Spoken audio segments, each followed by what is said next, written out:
Hello friends, welcome to my YouTube channel success world MCQ। तो जैसा कि आप लोग जानते हैं कि हमारा बिहार पुलिस फायरमैन 2021 का प्रैक्टिस सेट चल रहा था, जो कि पिछले 4-5 दिनों से आपका क्लास बंद था। घर में शादी का फंक्शन था, इसलिए आपका क्लास 4-5 दिनों से बंद था। क्लास बंद रखने के लिए मैं आपसे माफ़ी चाहूँगा। तो चलिए, आज हमारा प्रैक्टिस सेट 11 है। जल्दी से वीडियो को लाइक कर दीजिए और चैनल को सब्सक्राइब कर दीजिए। चलिए स्टार्ट करते हैं। तो सबसे पहला प्रश्न आपके सामने है, इनमें से कौन से ग्रह बौने ग्रह की श्रेणी में आता है? आपके सामने 4 ऑप्शन है, प्लूटो, बुध, यूरेनस, मंगल। जल्दी से बताइए। तो इस प्रश्न का जो राइट आंसर है वो हो जाएगा आपका ऑप्शन ए, प्लूटो। याद रखिएगा, सन 1930 में प्लूटो ग्रह को खोजा गया था। याद रखिएगा, सन 1930 में आपका प्लूटो ग्रह को खोजा गया था। और इसे बौने ग्रह की श्रेणी में कब रखा गया वो भी डेट बताते हैं। आपका IAU के बैठक में 2006 ईस्वी को इसे ग्रहों की श्रेणी से निकाल दिया गया। याद रखिएगा इस डेट को कि 2006 से पहले ये आपका बौने ग्रह की श्रेणी में नहीं आता था, और 2006 के बाद ये प्लूटो आपका बौने ग्रह की श्रेणी में आ चुका है। ठीक है, याद रखिएगा 2006 में। और प्लूटो का खोज कब हुआ है? 1930 में। तो चलिए अगले प्रश्न को देखते हैं। नेक्स्ट प्रश्न है, सागरमाथा निम्नलिखित में से किस पर्वत को कहा जाता है? आपके सामने 4 ऑप्शन है, जल्दी से बताइए।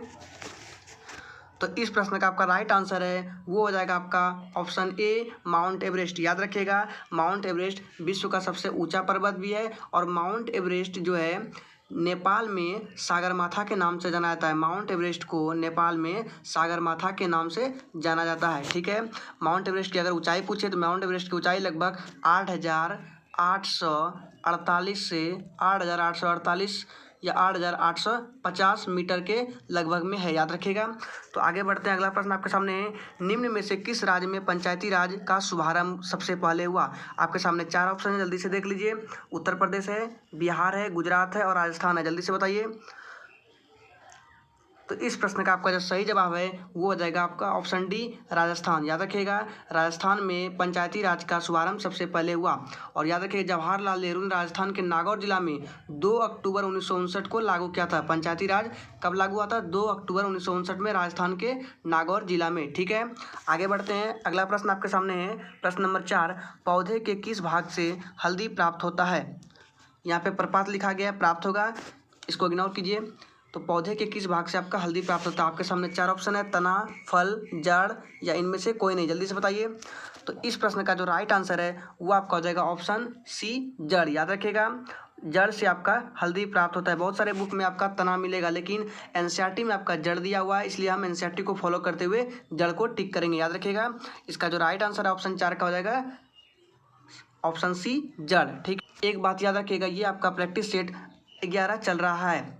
ठीक है, जो कि 30-30 क्वेश्चन का सीरीज रहता है। ये हमारा लगभग आपका 25 से 30 प्रैक्टिस सेट होगा। तो जो भी भाई इस चैनल पे नए हैं वो चैनल को जल्दी से सब्सक्राइब कर दीजिए और वीडियो को लाइक कर दीजिए। आगे देखते हैं। अगला प्रश्न आपका 5 नंबर, विश्व का सबसे बड़ा कार्बन उत्सर्जन देश कौन सा है? आपके सामने 4 ऑप्शन है, भारत, रूस, अमेरिका, चीन। जल्दी से बताइए। तो इस प्रश्न का आपका राइट आंसर है ऑप्शन डी, चीन। याद रखिएगा, और चीन जनसंख्या, गेहूं, चावल उत्पादन में सबसे आगे है। इलेक्ट्रॉनिक उत्पादन में भी सबसे आगे चीन है, नंबर 1 पे। याद रखिएगा, भूमध्य रेखा के निकट किस तरह के वन पाए जाते हैं? आपके सामने 4 ऑप्शन है, उष्णकटिबंधीय, शंकुधारी वन, घास वन, पतझड़ वन। जल्दी से बताइए। तो इस प्रश्न का आपका राइट आंसर है वो हो जाएगा ऑप्शन ए, उष्णकटिबंधीय वन। याद रखिएगा, उष्णकटिबंधीय वन भूमध्य रेखा के निकट पाए जाते हैं। भूमध्य रेखा को 0 डिग्री और विषुवत रेखा के नाम से भी जाना जाता है। याद रखिएगा इनको। ठीक है, आगे बढ़ते हैं। अगला प्रश्न है, कुतुब मीनार के पास स्थित लौह स्तंभ किस राजा ने बनवाया था? आपके सामने 4 ऑप्शन है, जल्दी से जवाब दीजिए। तो इस प्रश्न का आपका राइट आंसर हो जाएगा वो हो जाएगा आपका ऑप्शन ए, चंद्रगुप्त द्वितीय। याद रखिएगा, चंद्रगुप्त द्वितीय इस प्रश्न का राइट आंसर है। चलिए आगे बढ़ते हैं। अगला प्रश्न आपके सामने है, ताजमहल की डिजाइन तैयार करने वाला वास्तुकार कौन था? 4 ऑप्शन है, जल्दी से जवाब दीजिए। इस प्रश्न का राइट आंसर आपका आ जाएगा ऑप्शन सी, उस्ताद ईसा। याद रखिएगा, उस्ताद ईसा ने ताजमहल की डिज़ाइन तैयार किया था। और आपका ताजमहल कहाँ है? ताजमहल आपका यूपी के आगरा में है। याद रखिएगा, और ताजमहल पर अम्लीय वर्षा का असर हो रहा है। और अम्लीय वर्षा किस अति से होता है? अम्लीय वर्षा आपका SO2 और HNO3 के मिलने से होता है। SO2 हो गया सल्फर डाइऑक्साइड और HNO3 नाइट्रिक अम्ल के मिलने से होता है। ठीक है, अगला प्रश्न आपके सामने है, लवा मिट्टी पाई जाती है। 4 ऑप्शन आपके सामने, जल्दी से बताइए।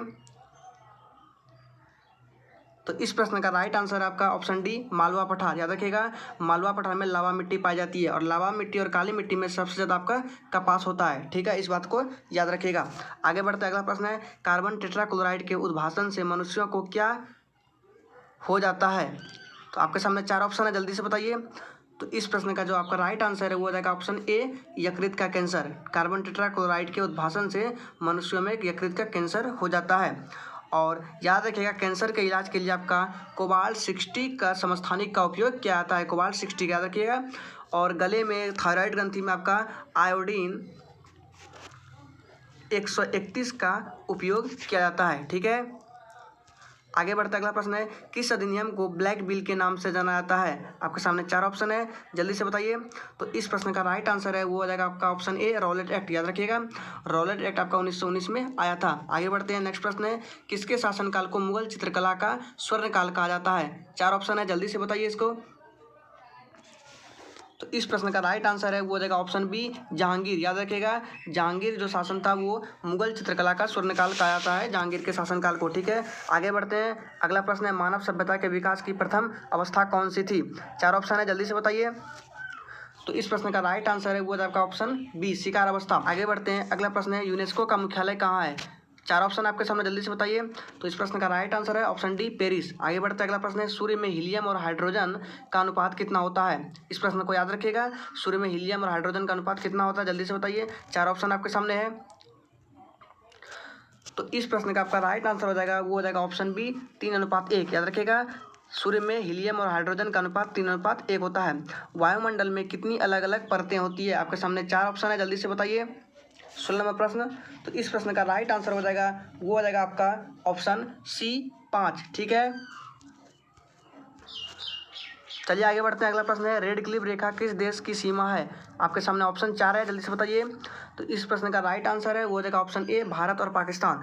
और रेड क्लिफ रेखा आपका 17 अगस्त 1947 को सर रेड क्लिफ के द्वारा स्थापित किया गया था। सर रेड क्लिफ एक व्यक्ति का नाम है, उन्होंने ही भारत और पाकिस्तान के बीच रेड क्लिफ रेखा खींचा था 17 अगस्त 1947 को। आगे बढ़ते हैं, अगला प्रश्न है, आरएनए पाया जाता है कहाँ पाया था आरएनए। आपके सामने 4 ऑप्शन है। तो इसका राइट आंसर है ऑप्शन सी, कोशिका द्रव्य में। याद रखिएगा, आरएनए आपका कोशिका द्रव्य में पाया जाता है। नेक्स्ट प्रश्न है, सर्वप्रथम किस सुल्तान ने सिंचाई कर लगाया था। आपके सामने 4 ऑप्शन है। राइट आंसर है इसका ऑप्शन ए, फिरोज तुगलक। आगे बढ़ते हैं, अगला प्रश्न है, कूका आंदोलन किस राज्य से संबंधित है। 4 राज्य आपके सामने हैं, तो जल्दी से बताइए। तो इसका राइट आंसर वो हो जाएगा आपका ऑप्शन बी, पंजाब। ठीक है, आगे बढ़ते हैं, अगला प्रश्न है 21 नंबर, सिद्धवी बैंक का मुख्यालय कहाँ स्थित है। जल्दी से बताइए।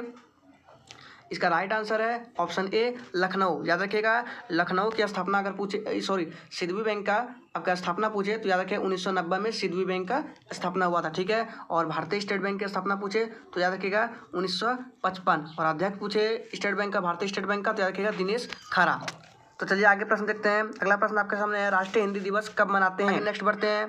नेक्स्ट बढ़ने से पहले अगर आपने अभी तक चैनल को सब्सक्राइब नहीं किया है तो जल्दी से चैनल को सब्सक्राइब कर दीजिए और वीडियो को लाइक कर दीजिए, ताकि आपको इसी तरह के वीडियो का नोटिफिकेशन आपके मोबाइल तक सबसे पहले पहुंच सके। तो चलिए आगे बढ़ते हैं। अगला प्रश्न है, एनटीपीसी की स्थापना कब हुई थी। आपके सामने 4 ऑप्शन है, जल्दी से बताइए। तो इसका राइट आंसर है ऑप्शन ए, 1975 में। नेक्स्ट बढ़ते हैं, भिलाई लौ इस्पात संयंत्र किस राज्य में है। जल्दी से बताइए। तो इस प्रश्न का राइट आंसर हो जाएगा आपका ऑप्शन नंबर छत्तीसगढ़, सी। याद रखिएगा, छत्तीसगढ़ में भिलाई लौ इस्पात संयंत्र है। ठीक है, आगे बढ़ते अगला प्रश्न है, शिकागो किस झील के किनारे है। आपके सामने 4 झील है, जल्दी बताइए। तो शिकागो झील आपका ऑप्शन ए, मिशिगन झील के किनारे बसा है। ठीक है, मिशिगन झील के किनारे आपका शिकागो है। आगे है, एंटी रेडिएशन मिसाइल है। आपके सामने 4 मिसाइलों के नाम है, जल्दी से बताइए। तो राइट आंसर है ऑप्शन डी, रुद्र। याद रखिएगा, रुद्रम, सॉरी रुद्र नहीं, रुद्रम होगा यहाँ पे। रुद्रम मिसाइल जो है एंटी रेडिएशन मिसाइल है। नेक्स्ट प्रश्न है, भारत के पहले सिख राष्ट्रपति कौन थे। आपके सामने 4 ऑप्शन है, जल्दी से बताइए। जल्दी जल्दी बताइए कौन सा होगा इसका, भारत के पहले सिख राष्ट्रपति। तो इस प्रश्न का जो राइट आंसर है वो हो जाएगा आपका ऑप्शन ज्ञानी दयाल सिंह। ऑप्शन बी हो जाएगा करेक्ट आंसर, ज्ञानी दयाल सिंह। ज्ञानी दयाल सिंह आपका भारत के पहले सिख राष्ट्रपति थे। अगला प्रश्न है, 14 बैंकों का राष्ट्रीयकरण कब हुआ है। 4 ऑप्शन आपके सामने, जल्दी से बताइए। राइट आंसर है ऑप्शन सी, 1969 को। नेक्स्ट प्रश्न है, विश्व व्यापार संगठन का मुख्यालय कहाँ है। जल्दी से बताइए। विश्व व्यापार संगठन, वर्ल्ड ट्रेड ऑर्गेनाइजेशन, WTO का आपका पूछ रहा है मुख्यालय कहाँ है, तो WTO का मुख्यालय आपका हो जाएगा ऑप्शन डी जिनेवा। याद रखिएगा जिनेवा में विश्व व्यापार संगठन का मुख्यालय है और विश्व स्वास्थ्य संगठन का मुख्यालय भी जिनेवा में ही है। अगला प्रश्न है, लास्ट प्रश्न है आपके सेशन का, मौसम संबंधी घटनाएं किस मंडल में होती है। इस प्रश्न को याद रखिएगा, ये काफ़ी इंपॉर्टेंट प्रश्न है, तो जल्दी से बताइए। तो इस प्रश्न का जो राइट आंसर है वो हो जाएगा ऑप्शन सी समताप मंडल। तो चलिए आज के वीडियो के लिए इतना ही, कल फिर मिलते हैं।